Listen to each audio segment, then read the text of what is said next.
नमस्कार। साहित्य तक के बुक कैफे की एक दिन एक किताब में मैं जयप्रकाश पांडे आपका स्वागत करता हूँ। और आज मैं पंकज चतुर्वेदी की पुस्तक डूबते हुए प्यासे शहर, वो शहर जो प्यासे भी हैं फिर भी पानी की बहुतायत से, बाढ़ से डूब रहे हैं।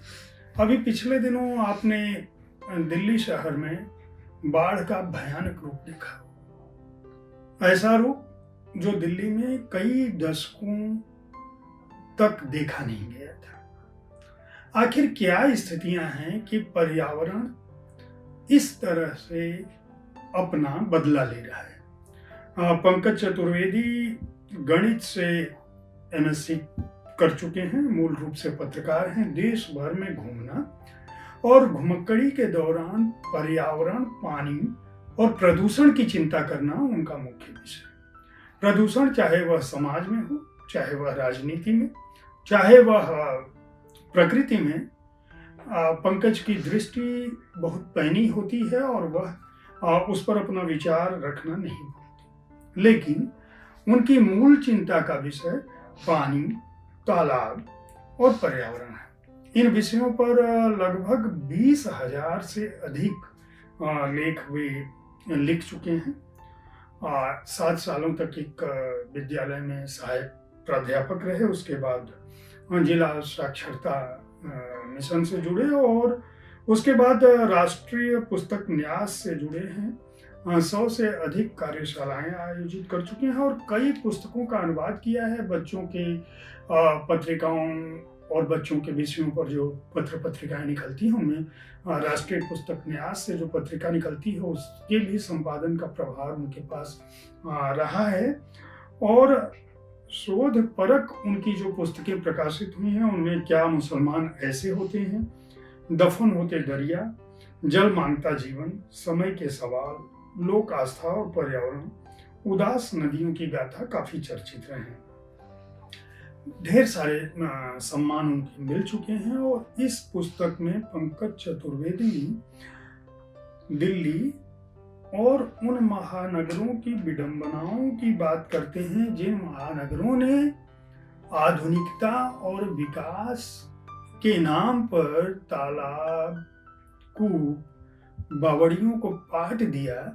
जो पारंपरिक व्यवस्था बनाई गई थी या जो विकास के दौर में पिछले जमाने की जो व्यवस्था थी पानी निकासी की, उसको किस बर्बर तरीके से विकास और भवनों के निर्माण के नाम पर, सड़कों के निर्माण के नाम पर, तरक्की के नाम पर और लोगों को घर देने के नाम पर महानगरों में पाट दिया गया और उसकी क्या भयावह विभीषिका रही।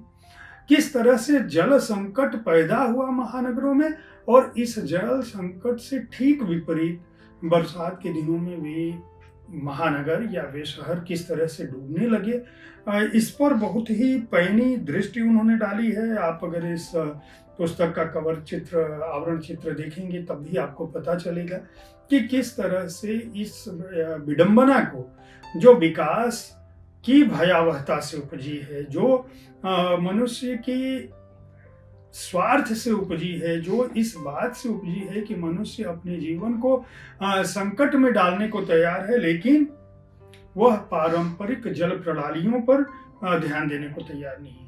पंकज चतुर्वेदी इस पुस्तक के माध्यम से इस बात की तरफ इशारा करते हैं कि जो महानगरों में आबादी का विस्फोट है, जो चौड़ी सड़कें, 24 घंटे बिजली और दमकते बाजार और बेहतर स्वास्थ्य व्यवस्था, शिक्षा सुविधाएं हैं, उसने गांवों से पलायन को तेजी से बढ़ावा दिया है और महानगरों में आबादी का दबाव बढ़ता जा रहा है। आबादी के उस घनत्व को की रिहाइश की व्यवस्था को पूरा करने के लिए जिस तरह से पारंपरिक जल स्रोतों को काटा जा रहा है उसकी विभीषिका अब दिखने लगी है। और खास बात यह है कि इस पुस्तक में पंकज चतुर्वेदी महानगरों के बहाने बुंदेलखंड के इलाकों, तेलंगाना, मराठवाड़ और बस्तर जैसे इलाकों की भी बात करते हैं।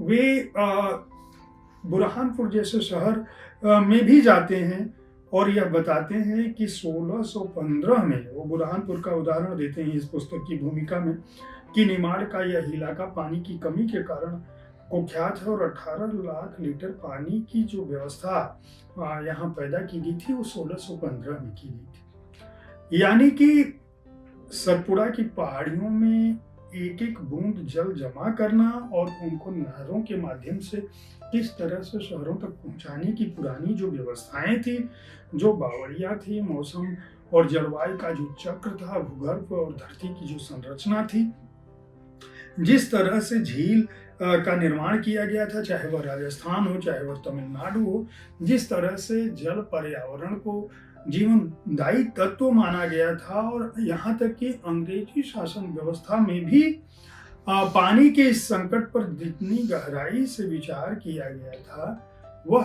अब आधुनिक समाज में, आधुनिक सरकारों में और भारतीय लोकतांत्रिक व्यवस्था में जो सरकारें काम कर रही हैं, उनकी चिंता का विषय नहीं।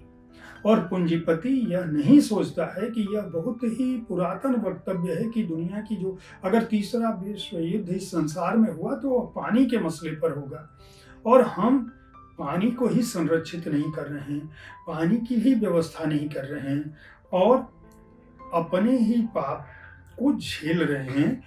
इस पुस्तक में जो अध्याय है मैं उनकी चर्चा कर दूं। अपने पाप की प्यास झेल रही है दिल्ली, रेगिस्तान की ओर बढ़ते गुरुग्राम का दरिया बनना, गंगा यमुना के तट पर प्यासा गाजियाबाद, भोपाल सागर के बीच प्यासी मछली, धरती के स्वर पर पानी की नाराजगी, यानी वो यहाँ पर श्रीनगर जम्मू कश्मीर की बात करते हैं। क्यों बेंगलुरु पर केप टाउन बनने का खतरा मंडरा रहा है। केप टाउन दुनिया का वह शहर है जिसके बारे में यह कहा जा रहा है कि यह बहुत तेजी से विलुप्त हो जाएगा। पानी का वहाँ संकट इस तरह का है कि अभी भी बहुत मुश्किल से गर्मी के दिनों में वहाँ के पानी की व्यवस्था होती है। एक तरह से वह समाप्त होने की ओर बढ़ रहा है शहर। जल निधियों में कूड़ा भरने से डूब गया चेन्नई की बात करते हैं। हैदराबाद शहरीकरण के सुरसामुख में समाई झीलें, किस तरह से हैदराबाद की झीलें विनष्ट हो गई।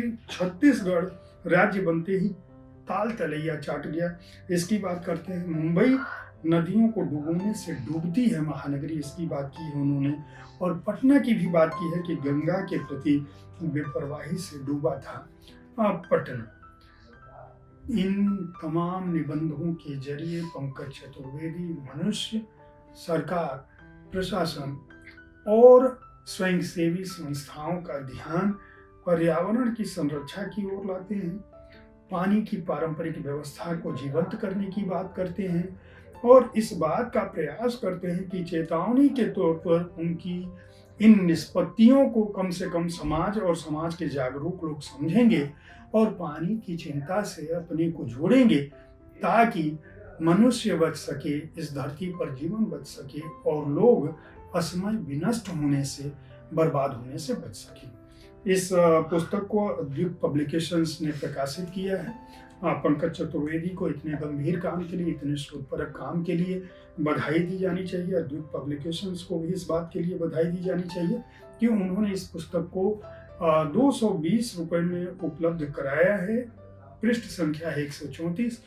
विषय को देखते हुए यह कोई मूल्य नहीं है। अगर आप पानी की चिंता और जल संकट, अचानक बाढ़, अचानक सूखे और पर्यावरण के बदलते चक्र को समझना चाहते हैं और मनुष्यता और मनुष्य जीवन को बचाना चाहते हैं तो इस पुस्तक को खरीद कर पढ़ सकते हैं। उम्मीद है साहित्य तक का यह एपिसोड आपको पसंद आया होगा। इस कार्यक्रम में आप किस तरह की पुस्तकों की चर्चा चाहते हैं, इसके बारे में अपनी राय से हमें जरूर अवगत करें। हमारी कोशिश होती है कि विविध विधाओं की पुस्तकों के साथ आपके पास हर दिन पहुंचूं ताकि आपको अपनी पसंद की पुस्तक चुनने में आसानी हो। कल ठीक इसी समय ऐसी ही किसी कृति के साथ मैं फिर मिलूंगा। देखते रहिए साहित्य तक। धन्यवाद।